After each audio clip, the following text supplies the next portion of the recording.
E aí, galera, a gente vai falar, então, hoje, nesse podcast, na verdade, sobre o assassinato do Diego, estudante de arquitetura e urbanismo da FRJ, que a gente considera crime de ódio contra a comunidade LGBT. Quem quiser participar desse papo com a gente, assiste ao vídeo.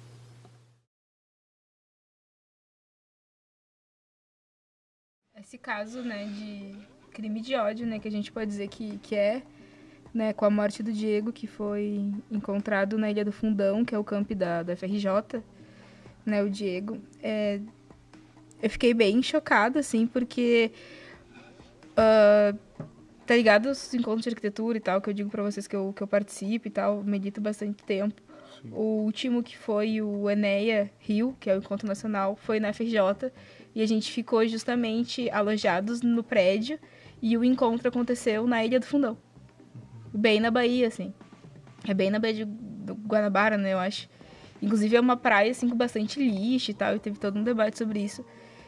E, é até meio sufocante falar sobre isso, porque a gente debate muito essas questões do movimento LGBT dentro da arquitetura, assim. A gente tem um coletivo de negritude se formando já há uns 2 anos, o coletivo feminista, e o movimento LGBT dentro da arquitetura da FENEA, né, que é a nossa Federação Nacional de Estudantes de Arquitetura. A gente consegue pouco ainda fazer esse debate de militância com recorte de classe, de etnia, né, de raça e de feminista, assim. Ele ainda é uma galera que se junta mais para lúdicos, mais para conversas, para encontros até, né? Só que a gente não consegue apontar, assim, tirar políticas dentro da arquitetura para fazer os debates dentro da universidade para empoderar o estudante de arquitetura. E é engraçado nada, assim, é triste porque a gente não... Eu fico pensando como estudante de arquitetura, como eu sou militante do movimento LGBT e a gente não consegue, sabe, encarar esses debates. Daí a gente vê a morte do Diego, que era negro, gay e nordestino não, né? Ele é nortista, ele era de Belém, né, do Pará. Morador da casa de estudante, ou seja, um estudante, né, em vulnerabilidade social. Estudante de arquitetura e urbanismo, que é um curso extremamente elitista, branco, né, heteronormativo. A gente já sofre muita opressão dentro do curso. E daí eu fico pensando nesse rapaz, assim, sabe? E não é o único, né? Diariamente morrem diversos LGBTs no Brasil. É o país que tem a maior taxa de crimes de ódio contra LGBTs. E isso é o mais triste de se pensar. É sufocante, né? E não tem como... Esse caso, assim, do Diego, eu fico pensando, assim, enquanto estudante de arquitetura, sabe, que milita há tanto tempo, e que é próximo, assim, que a gente sabe que no curso de arquitetura a gente vive meio de uma redominha de vidro, assim, de privilégios, né? Porque por causa do perfil do curso e tal. Mas se atinge até os nossos... Ai, é muito difícil assim falar sobre isso, na verdade. E eu fico pensando que tipo de política a gente faz na universidade, sabe? Tipo, olha aqui o FPEL, sabe? A gente tem um observatório de gênero, né? Que mais observa e faz produção acadêmica do que de fato nos protege e, sabe? Só relata o que acontece, mas não intervém pra não acontecer. Tu tem uma ouvidoria que não funciona, que tu liga pra lá e não acontece nada, não tem nenhum tipo de proteção contra isso. Tu sabe como funciona a sua ouvidoria daqui, mais ou menos? Eu não faço ideia, pra falar bem a verdade. Eu ouvi um relato de um caso que uma menina sofreu um assédio, alguma coisa, e ela foi lá e disseram pra ela que era mais voltada a professoras e técnicas e que eles não iam poder fazer muito por ela. Quando eu procurei também a ouvidoria pra auxiliar uma amiga de curso que estava sofrendo assédio, também falaram que não podiam fazer muitas coisas, assim, não tinha muito que a ouvidoria pudesse fazer pelo estudante. Esse lance da ouvidoria, cara, eu fico pensando assim, como... Tipo, o que é uma ouvidoria, assim? Ah, tu vai lá, tu sofreu assédio, tu sofreu violência, e daí tu liga pra um número e diz, olha, eu sofri alguma coisa. Tipo... Eles, de fato, só te ouvem. Não, e o pessoal que tá lá, ele não é treinado, ele não tá preparado pra isso. E daí uma menina vai lá, sofre um assédio, chega lá e tem um cara, eu acho complicado isso. né? E pra além da universidade também, tipo, aqui em Pelotas você liga pra polícia ou pra delegacia da mulher pra registrar algum caso, que eu já acompanhei também e tentei, tipo, intervir e ajudar, e nunca funciona os telefones. Se você liga não sei se é pra civil ou pra militar, mas é um dos únicos que atende, eles falam, a gente não pode fazer nada, tem que ser determinado setor. E aí, tipo, nunca vem uma ajuda de lugar algum. E tu vai fazer um boletim de ocorrência, eles fazem o possível pra te não fazer o boletim de ocorrência. Sabe que teve uma... Porque tipo, eu sou militante, né, LGBT e feminista há um tempo, assim. Então, querendo ou não, de tanta gente ficar, né, militando e postando, enchendo o saco da galera, dizendo assim, gente, é um assunto que é sério, a gente tem que debater, a gente tem que pensar, né, em políticas pra discutir esses assuntos e tudo mais. A gente acaba comunicando nas redes e as pessoas acabam não se conhecendo. Fulano é feminista, não sei quem, não sei quem. Então, chega muita gente, assim, sabe? Casos de relatos de assédio, etc., na gente, assim, nas militantes. E daí a gente se sufoca e diz, como que a gente vai resolver isso? E aconteceu no caso de uma amiga minha que foi estuprada aqui na universidade, por um colega de universidade. E no desespero, assim, ela também não tinha tanta grana. A gente parou e disse, vamos, o que eu vou fazer, assim? Daí eu liguei eu fui atrás de delegacia de mulher, fui atrás da delegacia de mulher, consegui linha, tipo, tive que buscar, no site da UFPEL não tinha nada, tive que buscar na internet, jogar pra ver como que eu fazia isso. E como eu ligava pra lá, daí me informaram, etc. Daí eu acompanhei ela em outros lugares, no hospital e tudo mais. Mas é como se a gente sofresse violência de novo, né? E no caso de agressões diretamente de crime de ódio, né? De LGBTfobia, que a gente chama, eu fico pensando a quem recorrer. Porque se não é pautado, não é crime, não é legalizado, né? Tipo, não é um crime oficial, assim, na lei. Tipo, hoje a gente tem um feminicídio, né? A lei que a gente já identifica o crime de ódio contra a mulher, né? E que não inclui as mulheres trans, que já é um baita do puta de um preconceito com a comunidade LGBT. E a mulher tem a questão do feminicídio, que já foi uma conquista importante de luta e tudo mais. Mas no caso da LGBT, a gente fica mais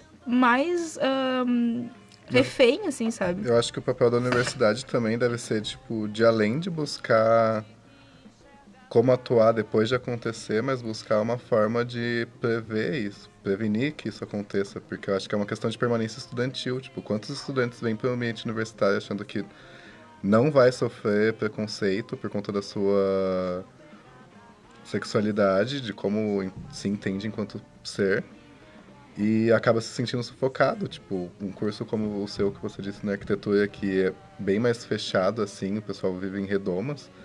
Tipo, se algo destoa ali do meio, vem toda aquela pressão da heteronormatividade da sociedade, essa pessoa se sente excluída e tem a evasão do estudante. Tipo, como garantir que essa pessoa permaneça se sentindo bem na universidade?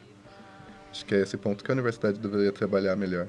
E a gente não debate isso dentro da universidade. A gente não tem alguma cadeira sobre questão de gênero, sexualidade obrigatória. Na história a gente ainda tem algumas optativas, mas formalmente é um assunto que é deixado de lado, assim. Alguns espaços que eu vejo, tipo, quando tem semana da diversidade sexual e gênero, ou espaços que acontece essa discussão, geralmente são espaços que são ocupados pela comunidade LGBT, tipo, não vem outros estudantes, não tem um fomento para que outros estudantes ocupem esses espaços e entendam isso, tipo, para poderem, sei lá, refletir dentro deles mesmo, o que eles têm feito para ajudar nesse preconceito ou para amenizar. Lá na arquitetura a gente tem alguns relatos, assim, de LGBTfobia dos professores, assim. Tipo, já teve relatos de uma galera, tipo, fazendo projeto, assim, que a gente faz projeto em grupo, e um professor olhar e dizer assim, grupo de vocês eu não vou atender. E é um grupo majoritariamente de comunidade LGBT, sabe? Ou casos, tipo, de professor chegar e... de ódio mesmo, sabe? Ficar falando discurso de ódio no meio da sala de aula, assim. Tipo, contra cotistas, tanto cota social, né, quanto as outras cotas. E, lá é escroto, assim, sabe? Não, mal tem negros e negras na universidade. A maioria é mulher, mas mesmo assim a gente não consegue fazer um debate feminista. A maioria... a minoria de homens... Dentro da minoria de homens, a maioria é gay, né? Porque tem aquele estereótipo que estudante de arquitetura é bom designer, não sei o quê, né? Tipo, é bicha, vai se decorar bem em parede. Que não tem nada a ver, né? Tua sexualidade não tem nada a ver com o teu curso, muito menos que qual área da arquitetura tu vai desenvolver. Nem com a tua capacidade de decorar a parede. Exato. Maravilhoso. E, tipo, eu já ouvi de um professor, sabe? Um professor que se diz tri-libertário, tri-massa, tri-de-resistência, tri-de-esquerda, chegando e diz assim, ó, tá faltando sapatão na arquitetura, porque sapatão que é bom de urbanismo. Eu fico tipo assim, como assim, sabe? Tipo, daí tu tem ali uma estudante que não é gay e gosta da área, sabe? Tipo, essas pequenas coisas assim, sabe? Eu fico pensando como relatar, sabe? Como a gente militar por isso, sabe? Porque tu tem que dar aquele peitaço, assim, sabe? A gente tem que estar o tempo inteiro dando peitaço nos professores, nos colegas, dizendo, eu tô aqui, sabe? Eu não... Me trata como eu mereço ser tratado, assim. E às vezes vem, tipo, em uma piada que a pessoa acha que é inocente, assim. Porque eu já solucionei alguns casos onde, tipo, fizeram piadas onde eu me ofendi, por serem piadas que eu considerei LGBT-fóbicas. Mas eu só conversei, assim, cheguei bem de boa e conversei, e a pessoa compreendeu e pediu desculpa, assim. Às vezes é só uma questão mesmo de conversar com a pessoa pra ela entender que aquilo não é legal e que ela deve parar de fazer isso. Sim, falta formação, né? Esse lance que a gente tava falando da formação e da arquitetura, cara, me lembra muito um debate de um texto que eu li durante um espaço, assim, LGBT que eu militava, que é a questão dos guetos, que é um recorte que eu faço dentro do debate feminista interseccional e de urbanismo, assim, que é a questão dos guetos, né? Tipo, os guetos LGBTs, assim, tem as festas LGBT, os bairros LGBTs, e daí eu não consigo... E tem pessoas que defendem, né, os guetos, porque acham que a gente se sente mais à vontade, mais empoderado, mais seguro. E tem as pessoas que acham que não, né? A gente não é importante ter o gueto, é importante a gente pegar e entender a sociedade como lugar para todo mundo. E a sociedade tem que entender e lidar. Só que eu fico pensando assim... Cara, por exemplo, o Diego foi violentamente assassinado, por ser gay num espaço aberto de todo mundo, não era um gueto, sabe? Daí tem o caso, por exemplo, do atirador de Orleans, né, que foi... Orlando, não é? Orlando. O cara tava era o espaço dele, era o espaço, né, que a sociedade diz que é nossa, porque, né, uma sociedade que não entende LGBTs como pessoas, muito menos vai projetar a cidade para essas pessoas, né? Então, nos resta os guetos. Não é nenhuma questão muito de escolha, assim. E também foi assassinado, sabe? E aí a gente vai pra onde, sabe? Eu tenho que estar o tempo inteiro aqui resistindo, meditando. E daí se lembra a fala também de uma companheira sapatão maravilhosa que nos diz que ela sempre fala assim que o amor dela é um ato político, sabe? Sim. Que o tempo inteiro a gente tá ali, tá sobrevivendo, respirando e é engraçado que as pessoas também, tipo... Acontece um caso, assim, de uma atrocidade dessa, onde matam pessoas por conta da sua experiência sexual. E pessoas que defendem um discurso de ódio veem isso como uma barbárie, mas não entendem que o seu discurso de ódio legitima que essa barbárie aconteça, sabe? Tipo, as pessoas se sentem muito distante, tipo, do atirador, mas o discurso dela legitima o ato que ele tá fazendo ali. É essa discussão que tem que ser feita, assim, porque você mudando o discurso das pessoas, você traz um entendimento para que ela não, sei lá, não repercuta isso pra ele. Eu vi no Facebook esses dias uma publicação que eu achei dolorida, né? Mas eu achei super interessante porque ela citava essas pequenas coisas do dia a dia que a gente entende como discurso de ódio, e as pessoas não... E que reforçam e legitimam bem isso que tu falou. Essas questões. Que era, por exemplo, assim, ó... Quando teu filho bota rosa e tu diz que ele não pode usar rosa porque é coisa de menina, você matou um. Tipo, quando você diz que a sua amiga bissexual está indecisa, você matou dois. Quando você... diz para uma bicha afeminada que ela não pode ser afeminada, ela tem que se comportar como homem, você matou 3, assim. E daí ele estava... Segue 50, né, que foi em uma manifestação sobre esse caso de Orlando. De Orlando, é. E outra coisa, assim, que eu fico pensando, tipo, mano... acontece várias coisas aqui no Brasil, por exemplo, olha o caso do Diego, o massacre, que, tipo, eu me sinto responsável, sabe? Todo mundo tem que se sentir responsável pela morte do Diego. E qual visibilidade vai ter isso, né? Tipo, precisa ter um desastre pra gente debater sobre isso, mas os desastres que acontecem todos os dias no nosso país a gente não discute. Mas, tipo, a gente não comemora, a gente não luta pelo casamento igualitário aqui. Mas quando se aprova o casamento igualitário nos Estados Unidos, todo mundo troca a fotinho do perfil do... Não tô dizendo que a gente não tem que comemorar, porque a gente tem que comemorar, né? Porque todo mundo... Agora, essa questão da europeização, assim, da nossa visão, sabe? Da nossa cultura brasileira. Essa falta de entendimento, de apropriação das nossas pautas, de se entender brasileiro, de fazer parte, né, nossa. Isso, assim, também me angustia, assim. Tipo, eu digo, gente... Né, tá aí o... E lembrando que o Brasil é o país que mais mata LGBT, assim, no mundo, assim. E as siglas que mais são afetadas são LT, as trans, as travestis, que são as pessoas mais mortas. Por conta dessa... Com expectativa de vida até 35 anos. Até 35 anos, é verdade. Tem um grupo na Bahia que diz que fez um levantamento que a morte de LGBTs é a cada 28 pessoas, a cada...